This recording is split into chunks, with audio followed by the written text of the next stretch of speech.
Probably one of the most delicious dinner sandwich experience that I've ever had is hot roast beef.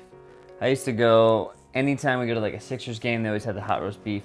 You go there, you get the creamy horseradish sauce, you get everything, you get the French dip, the juice, whatever, all that kind of good stuff. But I figured out a really cool kind of hack to make a really fast hot roast beef.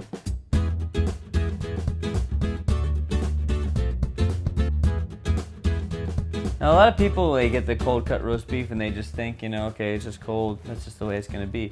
But you can heat it up, and it heats up almost instantly. Like, you could blow on this stuff and it would be hot. It's so thin. So all you do... If you had a fever. If you had a fever.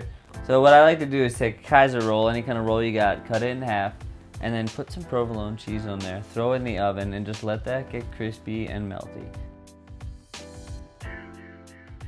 While that's happening, take a little pan, saucepan, whatever you got, even like a nice other, whatever those other thing pans are called, you know, that you saute stuff in, saute pans, the thing pans. You put in some stock. You could use water, but you have to really get the flavor, so you take the beef stock, pour it in there, turn the heat up. Once it starts to get to like a simmer, a little bubbly, add the roast beef in, turn the heat off, and then you've got this roast beef that's like cooking in the beef broth.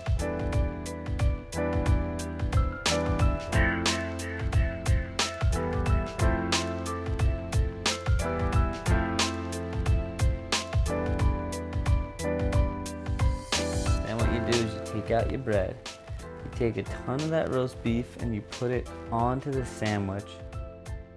Then you take the top, which doesn't have the cheese on it, dip that in the sauce so it soaks up all the sauce. Put that back on the top. Don't forget the and mustard. Then, well, I'm not gonna forget the mustard. Once you put it back on the top, then you're like, wait, I forgot the mustard. Yeah, pull it off. He always Slather forgets the mustard. Put it back on. Start to take some bites, and you will have one of the best tasting sandwiches in a matter of minutes. That's the sandwich that doesn't look like the greatest sandwich in the world, but when you taste it, it's perfect. Sometimes color isn't it? Brown on brown on brown, and I think it's the crispiness when you toast the bread, and then you add the juice and the melty and the mustard, beefy, everything. And it tastes meaty. It's meaty. Yeah, it's a good sandwich.